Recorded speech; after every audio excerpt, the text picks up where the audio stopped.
Hello friends, मैं आपका mentor A K. Singh और आज फिर अपनी तैयारी हम आगे बढ़ाएंगे, यानी कि EMRS लाइब्रेरी की जो तैयारी कर रहे हैं उसे आगे बढ़ाएंगे। और हाँ, एक चीज़, आपका जो कल का जो टॉपिक था उसमें थोड़ा सा जब हम फैक्ट्स की बात कर रहे थे, फैक्ट्स और फैक्ट्स में, जब फैक्ट्स और फैसिटेट में, यानी कि वो था फैसिटेट और मैंने फैक्ट्स बोल दिया था, तो उस चीज़ का थोड़ा सा मिस लीडिंग हो गई थी। तो इस चीज़ का ध्यान रखना, वो फैसिटेटेड है, यानी कि फैसिटेटेड है, फैक्ट्स नहीं, क्योंकि फैक्ट्स जो चीज़ हम पढ़ रहे थे उसका फैक्ट्स और फैसिटेटेड में मिस, यानी कि आपको लिखवा सही था मैंने फैसिटेटेड, पर उसमें बोल मैंने फैक्ट्स दिया था। तो ये चीज़ ध्यान रखना, उसे जो लिखा हुआ है वही सही है, यानी कि फैसिटेटेड है, ठीक है।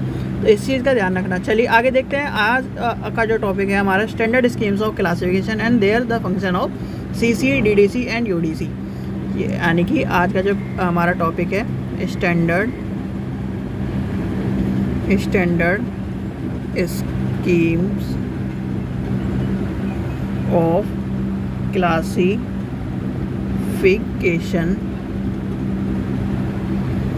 and their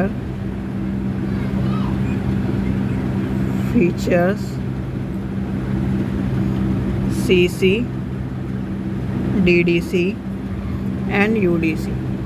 सबसे पहली बात आती है कि जब हम क्लासिफिकेशन को पढ़ते हैं तो क्लासिफिकेशन होते कितने तरह के हैं। यानी कि अगर आपको वर्ल्ड में क्लासिफिकेशन की बात आए या कोई आपसे पूछने लगे कि आप लाइब्रेरी कर रहे हो, यानी कि लाइब्रेरी के कोर्स में हो, आपको क्लासिफिकेशन कितने तरह के पता है, यानी कितने तरह के आपने क्लासिफिकेशन को पढ़ा है और क्लासिफिकेशन की शुरुआत हमारी कहाँ से मानी जाती है। यानी कि क्लासिफिकेशन स्कीम को लेके चले तो इस क्लासिफिकेशन स्कीम में सबसे पहले आपको यही पता होगा कि पुराने ज़माने में जो स्रोत होते थे, यानी कि आज के टाइम पे लाइब्रेरी है, पुराने टाइम पे भी लाइब्रेरी होती थी। जैसे हमारे जो मैन्युस्क्रिप्ट हैं या फिर इस तरह की जो चीज़ें हैं वो भी कहीं ना कहीं रखी जाती थी, और कहीं ना कहीं रखी जाती थी। तो जो एक संग्रह का रूप होता था, यानी कि एक कमरा होता था, उसे भी कहीं ना कहीं लाइब्रेरी कहा जाता होगा।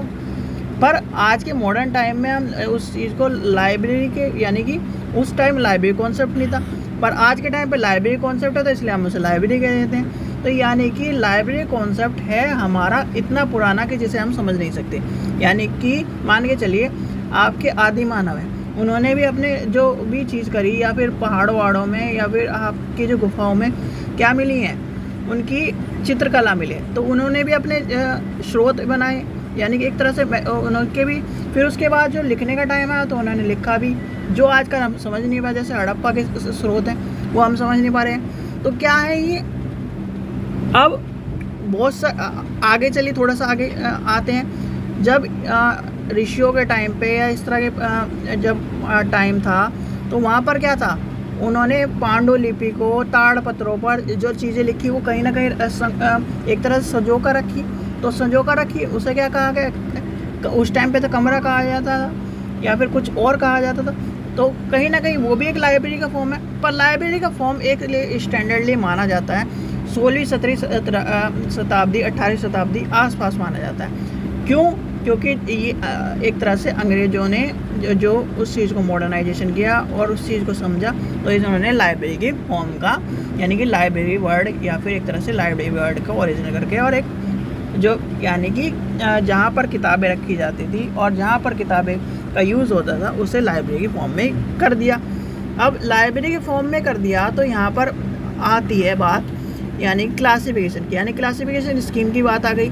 अब क्लासिफिकेशन स्कीम की बात आ गई तो हम जब क्लासिफिकेशन स्कीम पढ़ते हैं तो हमें यही पता होना चाहिए क्लासिफिकेशन है कितनी तरह की। यानी कि आप जिस क्लासिफिकेशन के बात करते हो पूरी लाइब्रेरी में, क्लासिफिकेशन और कॉलम, यानी कि क्लासिफिकेशन और कैटलॉग कार्ड, दो चीज़ की हम बात करते हैं, दो चीज़ के बिना लाइब्रेरी अधूरी है। अगर उस क्लासिफिकेशन को हम जानेंगे ही नहीं, उस क्लासिफिकेशन के यही नहीं जानेंगे क्लासिफिकेशन हुआ कब से, तो ये सब चीज़ें बेकार हैं। यानी कि अगर आपको क्लासिफिकेशन ही नहीं पता होगा कि आपका क्लासिफिकेशन हुआ कब, क्लासिफिकेशन हो कब रहा है, तो आपको यही नहीं पता चलेगा जबकि क्लासिफिकेशन शुरुआत कहाँ से हुई, एंड कहाँ से हुई। अब बहुत सारे स्टूडेंट ये समझते हैं कि क्लासिफिकेशन DDC से शुरू होकर और मैक्सिमम रंगानाथन तक है, क्योंकि भाई पढ़ाया इतना जाता है। और सही बात भी है, शुरुआत तो DDC से ही है, यानी कि DDC से आपकी शुरुआत मानी जाती है। पर कहीं ना कहीं जो आप ये सोचते हो कि ऐसा रंगनाथन के बाद जो क्लासिफिकेशन नहीं है, क्लासिफिकेशन उसके बाद भी है क्लासिफिकेशन। यानी कि सबसे पहले चलिए शॉर्ट फॉर्म में आपको मैं लिखवा भी देता हूँ और आपको पता भी होना चाहिए क्लासिफिकेशन कौन कौन से हैं। सबसे पहले आता है डीडीसी। डीडीसी तो बच्चा जानता है, मेलवल डीवी, यानी कि मेलवल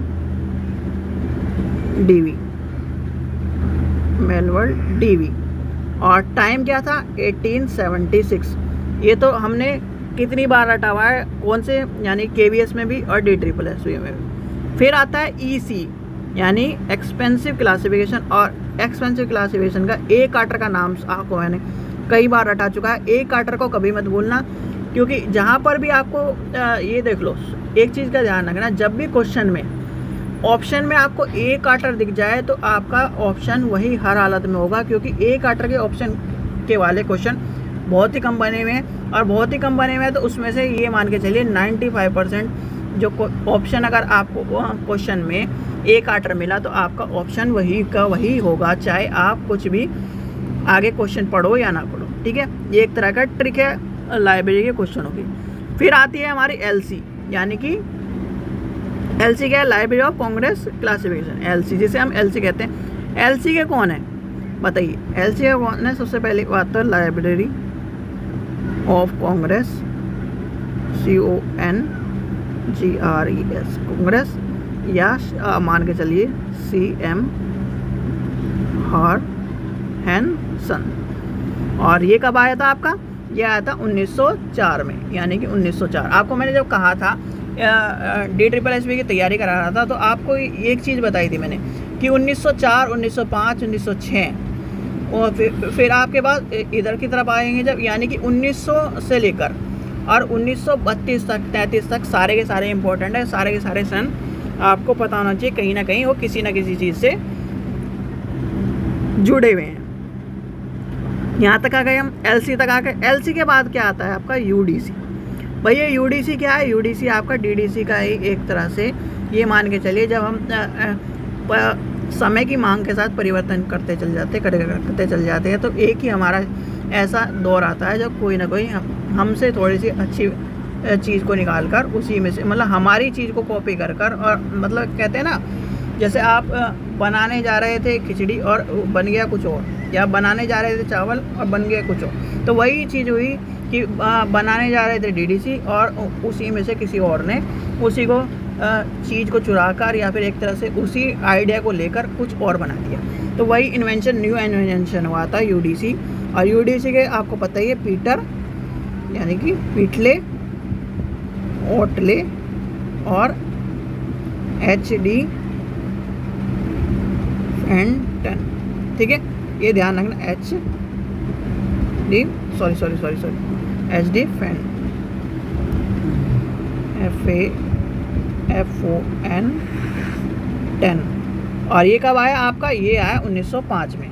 ठीक है, 1905 के बाद आता है सब्जेक्ट क्लासिफिकेशन, यानी कि सब्जेक्ट क्लासिफिकेशन इसे कहते हैं SC, यानी कि SC का आया, इसमें आया JD ब्रू ने।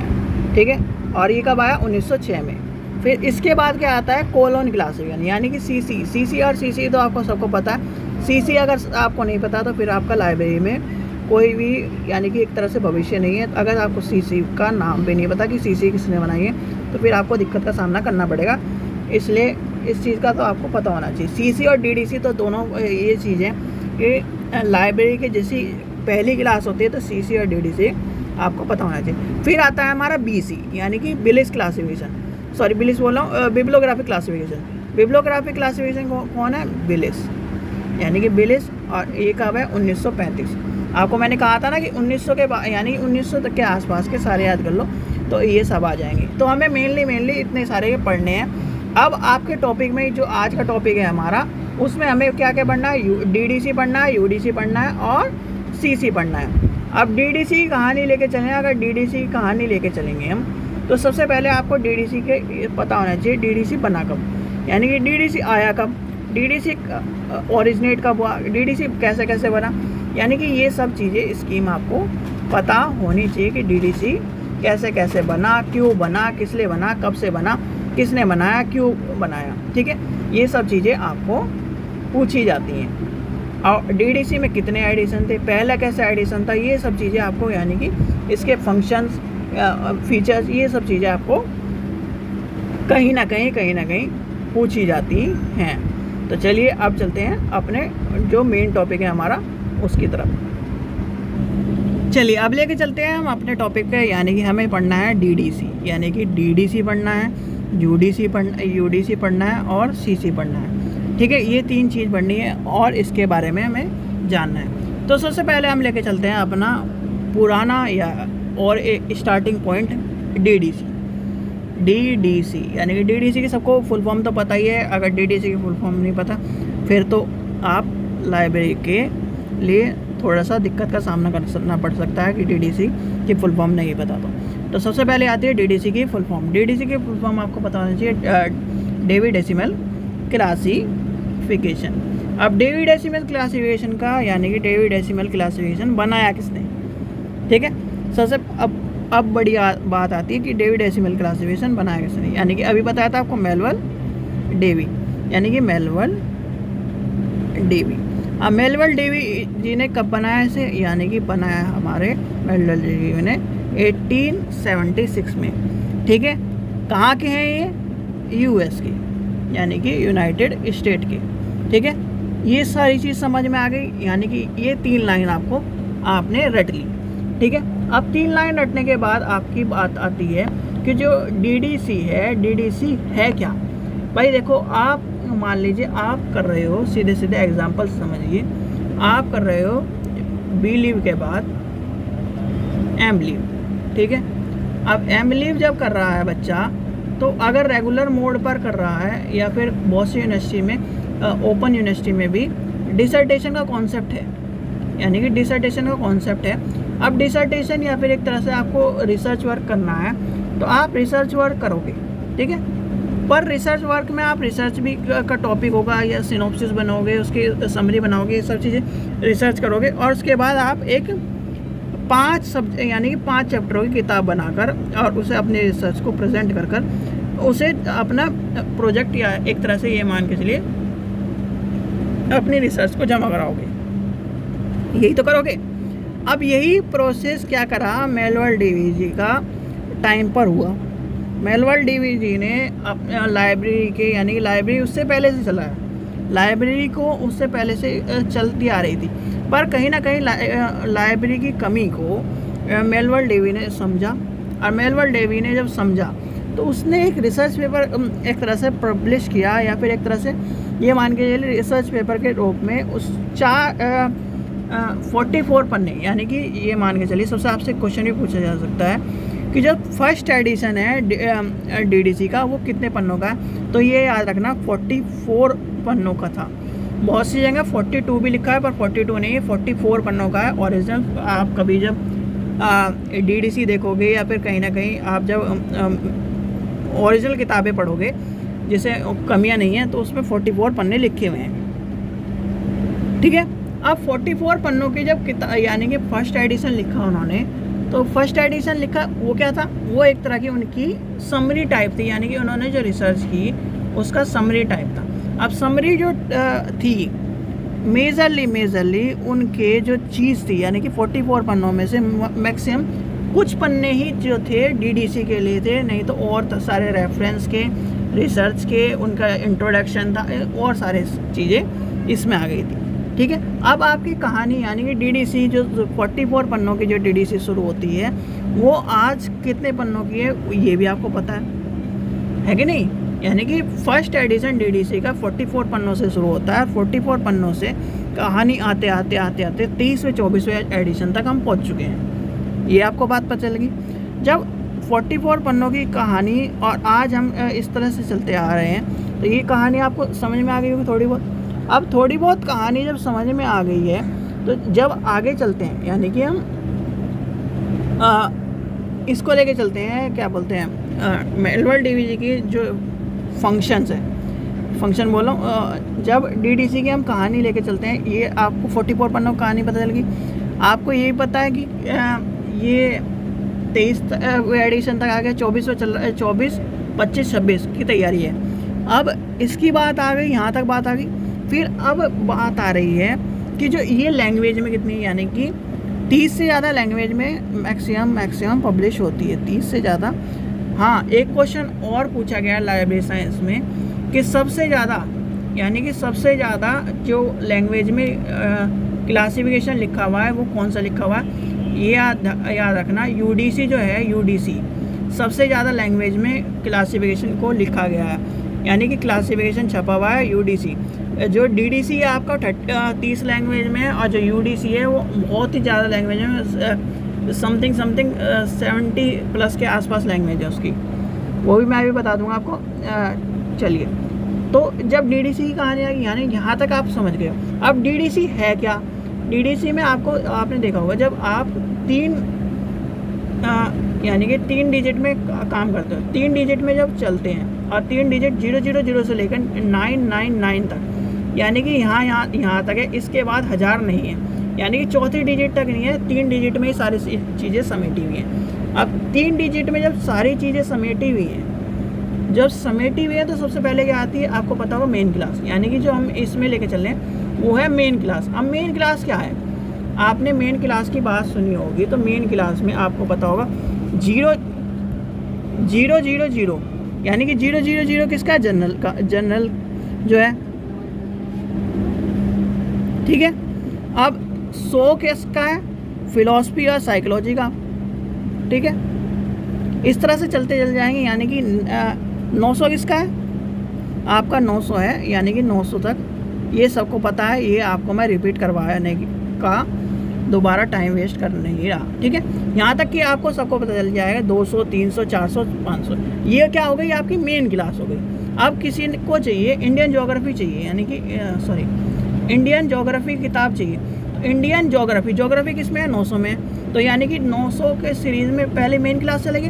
अब मेन क्लास के अंदर हम इंडियन ज्योग्राफी ढूंढेंगे, जो किताब हमारी होगी। फिर मेन क्लास के बाद क्या आएगा? मेन क्लास के बाद आपका आ जाएगा डिवीज़न के बाद सेक्शन। ये इस तरह से चलते चल जाएंगे, यानी कि पहला मेन, फिर डिवीज़न, और उसके बाद आपको, यानी कि जैसे 900 है और ये ज्योग्राफी में चल रहे हैं, तो 900 के बाद आपको पता है, यानी कि मान के चलते हैं हम, ये हो गया 968 मान के चलते हैं, कुछ भी नंबर मैक्सिमम, अभी रैंडमली हमने नंबर उठा लिया है।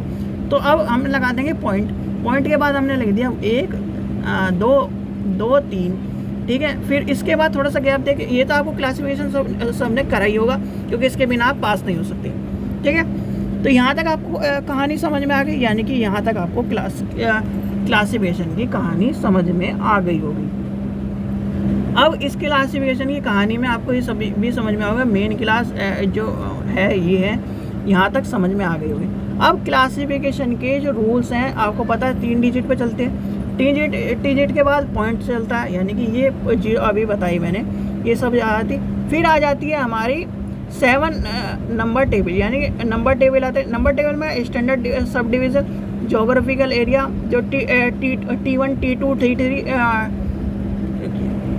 T1 T2 T3 T4 T5 T6 और T7 के नाम से आपको मिलती है। यानी कि T1 में क्या है आपका, सारे के सारे इंसाइक्लोपीडिया और पीरियोडिक्स आते हैं, यानी कि as a such of encyclopedia and periodics, जिसमें स्टैंडर्ड सब डिवीज़न होते हैं। फिर आता क्या है दूसरे में, यानी कि एक बार मैं लिख भी देता हूँ, स्टैंडर्ड सब डिवीज़न। दूसरे में क्या आएगा आपका, geographical area, geographical area, history और बायोग्राफी। यहाँ पर लिटरेचर आ जाएगी, ये सारी की सारी। फिर आपका इसमें आ जाएगा इंडिविजुअल लैंग्वेज, इसमें आ जाएगा एथिक्स एंड नेशनल ग्रुप्स। फिर आ जाएगा लैंग्वेज, और यहाँ पर आ जाएगा ग्रुप ऑफ पर्सन। ये सारे आ जाएंगे, यानी कि ये वाली चीज़ भी आपको समझ में आ गई। यानी कि इतना सारा सामान एक आपकी यूडीसी से संबंधित है। अब जब यूडीसी से संबंधित है, आपको ये भी पता होना चाहिए कि पहला एडिशन, दूसरा एडिशन, तीसरा एडिशन, चौथा एडिशन, पांचवा एडिशन ये कब हुआ है। मेनली जो पूछे जाते हैं आपसे डीडीसी से, कभी कभार पूछ लिया जाता है कि सबसे पहला एडिशन कब आया, दूसरा एडिशन कब आया, तीसरा एडिशन कब आया, चौथा एडिशन कब आया, क्यों आया, किस लिए आया, ये सब चीज़ें फालतू की चीज़ें भी पूछी जाती हैं।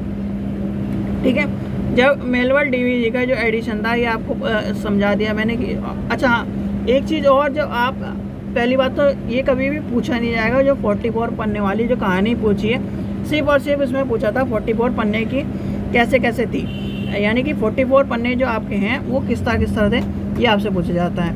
ठीक है, ये यहाँ तक कहानी ख़त्म हो गई। अब ये कहानी जब आगे चलती चल जाती है तो आपसे ये पूछा जाता है कि इसके एडिशन कब है, यानी कि एडिशन के बारे में पूछा जाता है।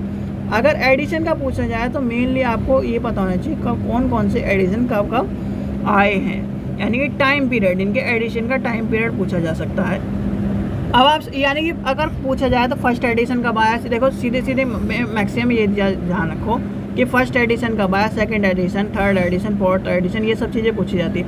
तो फर्स्ट एडिशन आपका कब आया था, यानी कि 44 पन्नों का था, 1876 में आया। और जो अभी जो 13th एडिशन हम पढ़ रहे हैं तो मैक्सिमम जो पढ़ते थे 19वां एडिशन पढ़ते हैं। ठीक है, पर जो 23वां एडिशन है लेटेस्ट है 2011 में आया। ठीक है, मेनली पूछा जाता है, यानी कि फर्स्ट एडिशन आपसे पूछा जा सकता है और 23वां एडिशन आपको मैंने बता दिया 2011 में आया था। और पेज नंबर वही है कि पेज नंबर इसके जो 4076 थे, यानी 4076 एक 22वें के 4076 है और इसके भी 4076 ही हैं। ठीक है, ये सब चीज़ें आपको पता होनी चाहिए। मेलवर्ल्ड डीवी के, यानी कि अगर आपसे पूछा जाए सबसे पहला जो 44 का था मेलवर्ल्ड डीवी था, और दूसरे के उसके बाद आते हैं मेलवर्ल्ड डीवी और उसके साथ के और भी हैं। ठीक है, यहाँ तक आपकी कहानी ख़त्म हो गई। अब आते हैं, हम चलते हैं अपने दूसरे टॉपिक पर। दूसरा टॉपिक है हमारा किसका, यूडीसी का, यानी कि यूडीसी। अब यूडीसी क्या है, यानी कि यूडीसी आया कब, सबसे पहली बात आती है यूडीसी। आपको मैंने पीछे लिखवाया था, चलिए आपका पीछे थोड़ा सा रिकॉल भी करा देते हैं, याद भी करा देते हैं। यूडीसी आपका कब आया, 1905 में, यानी 1905 में। और एक तरह से यूडीसी की शुरुआत कब हुई, यानी देखो 1905 में जरूर आया है, पर इसकी जो शुरुआत हुई थी 1895 में हुई थी। यानी कि UDC universal decimal classification scheme of the classification developed in the year of 1895 the पीटले ओटले, यानी कि किसने गए थे, पीटले ओटले इसने गए थे। और ये किसका था, यानी कि ये था आपका डीडीसी के ही एक तरह से मान के चलिए चुराई हुई चीज़ है, यानी कि डीडीसी से ही बनी हुई चीज़ है, तो इसलिए इस चीज़ को डीडीसी की कॉपी मानते हैं और डीडीसी का कॉपी ही मान के चलते हैं, क्योंकि डीडीसी की जो चीज़ें हैं उसमें डीडीसी से ही एडिशन के तौर पर उठाया हुआ है। ठीक है, यहाँ तक आपको समझ में आ गया होगा कि डीडीसी यूडीसी का कहानी, यानी कि यूडीसी वाली कहानी समझ में आएगी। अब एक तरह से एक चीज़ लिख लीजिए, देखिए यूडीसी जो है आपकी यूनिवर्सल डेसिमल क्लासिफिकेशन है। यूनिवर्सल डेसिमल क्लासिफिकेशन एक तरह से मान के चलिए डीडीसी जो क्लासिफिकेशन है उसी का क्या है, मेन टॉपिक है, यानी कि उसी का जो ओरिजिनेट रूप है वही है। अब यूडीसी आया कब, यानी कि यूडीसी को जो किस नाम से जाना जाता है ये भी आपको पता होना चाहिए। यूडीसी जो है आपका जब 1905 जो 6 की कहानी जो अभी हम बात कर रहे थे वो आपको पता होना चाहिए कैसे कैसे आया। देखो यूडीसी का जो फर्स्ट एडिशन था वो उसे क्या कहा जाता था, हैंडबुक, यानी कि लिख लीजिए, एक मिनट मैं ऐसे थोड़ा सा मिटा देता हूँ। यूडीसी इसे भी छोड़ दीजिए। The first edition of UDC called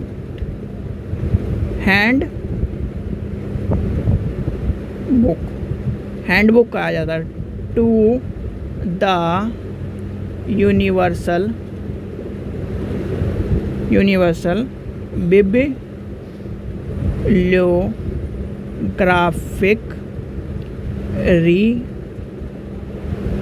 repertory in French. ठीक है, और वाज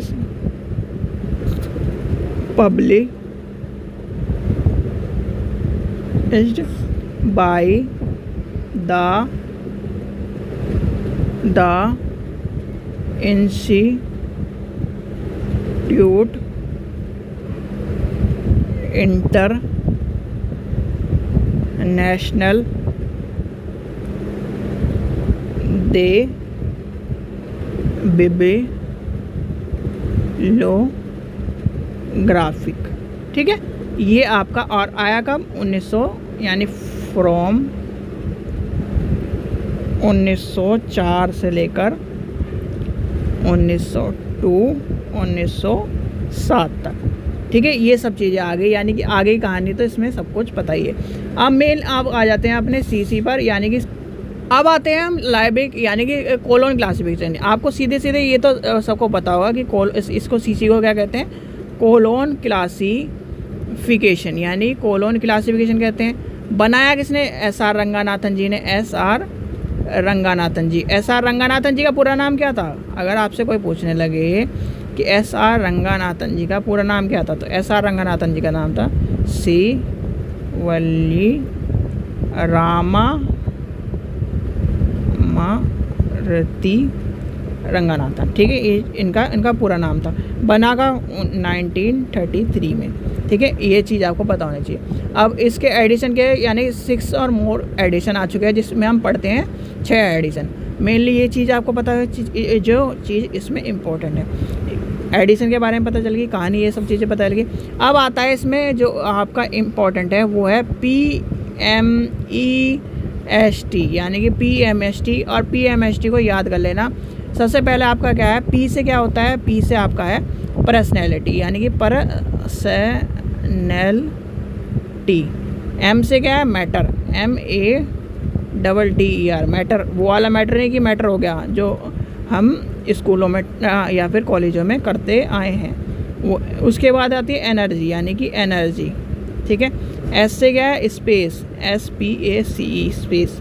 T से क्या है, टाइम, यानी कि जब टाइम ख़राब होता है तो कुत्ते भौंकने लगते हैं, वही वाला टाइम। ठीक है, तो ये सब चीज़ें आपका PMST की जो कहानी चल रही है वो आपको समझ में आ गई। यानी कि दूसरा चीज़ क्या पूछी जाती है आपसे, या SCC में आपसे पूछी जा सकती है PMST। और PMST को हल्के मत लेना, PMST से क्वेश्चन पूछे जाते हैं।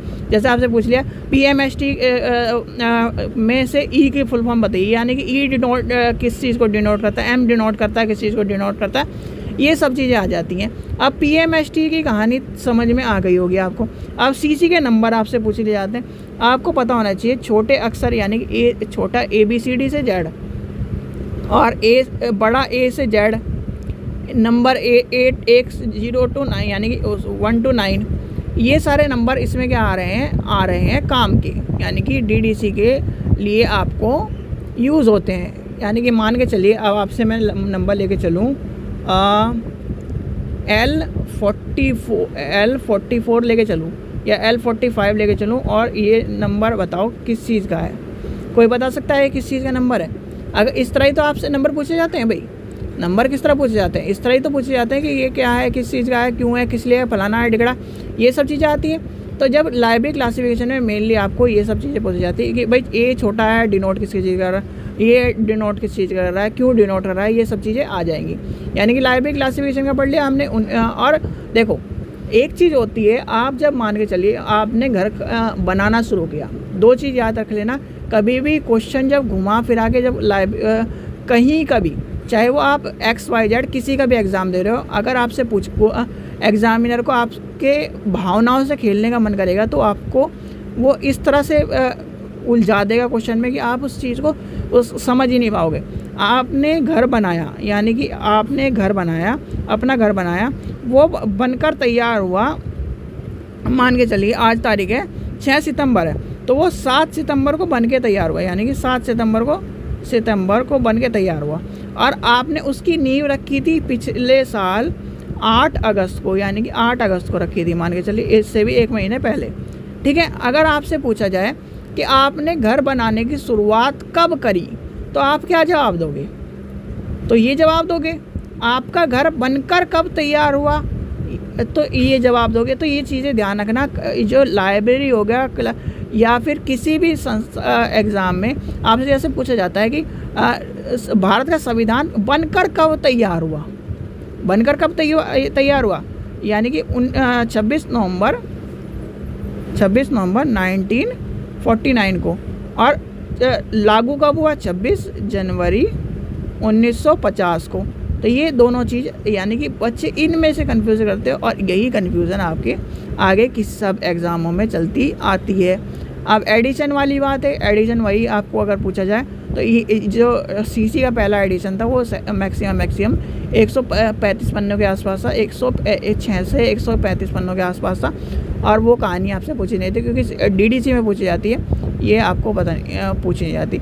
और जो हमारे जो एसआर रंगानाथन जी थे, एसआर रंगानाथन जी आपके मैथ्स के प्रोफेसर, यानी कि मैथ्स के प्रोफेसर थे, और मैथ्स के प्रोफेसर की वजह से ही आज आपको उसमें जब आप सीसी पढ़ते हो तो सीसी को इतने कॉम्प्लिकेटेड तरीके से बनाया गया है, क्योंकि कॉम्प्लिकेटेड तरीके से बनाने के बाद बहुत सी लाइब्रेरी में, यानी कि इंडिया में जितनी भी लाइब्रेरी हैं उसमें से मैक्सिमम जो भी आज भी यूज़ होती है वो डीडीसी यूज़ होती है। क्यों डीडीसी यूज़ होने का कारण ये है भाई, बड़ी लाइब्रेरी तो वहाँ पर सीसी यूज़ होगी।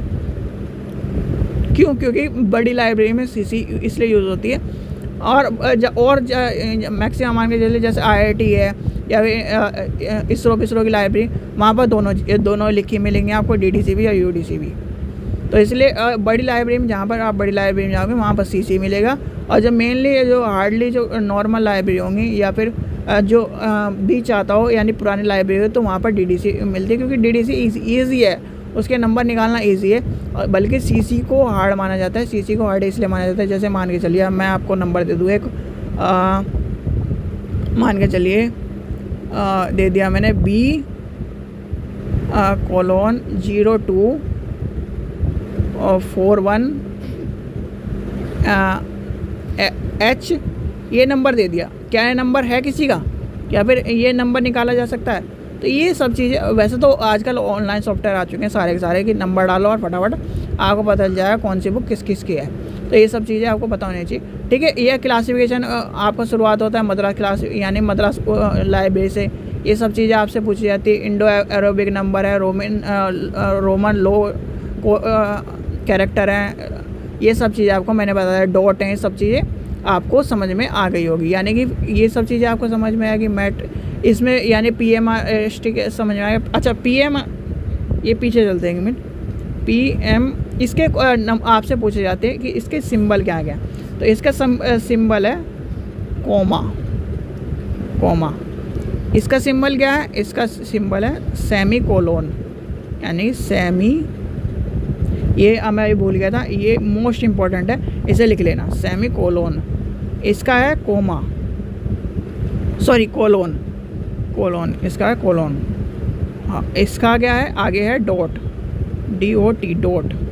फिर इसके जो इसका है, इस पे इसका लास्ट है आपका इन्वर्टेड कोमा, यानी कि आपका हो जाएगा इसका इन्वर्टेड कोमा। अगर मैं वैसे लिखूँ आपको समझ में आ जाएगा, इन्वर्टेड कोमा, ठीक है। तो ये था आपका CC, DDC, UDC, ये सारी की सारी कहानी आपको पढ़नी है। जो मेजरली जो सारी पेपर में आती है वो मैंने आपको कहानी याद करा दी, ठीक है बच्चों। चलिए, ये आपको टॉपिक समझ में आ गया। आशा करता हूँ वीडियो समझ में आई। वीडियो समझ में आए तो लाइक करें, चैनल को सब्सक्राइब करें और वीडियो को ज़्यादा से ज़्यादा शेयर करें। Thank you.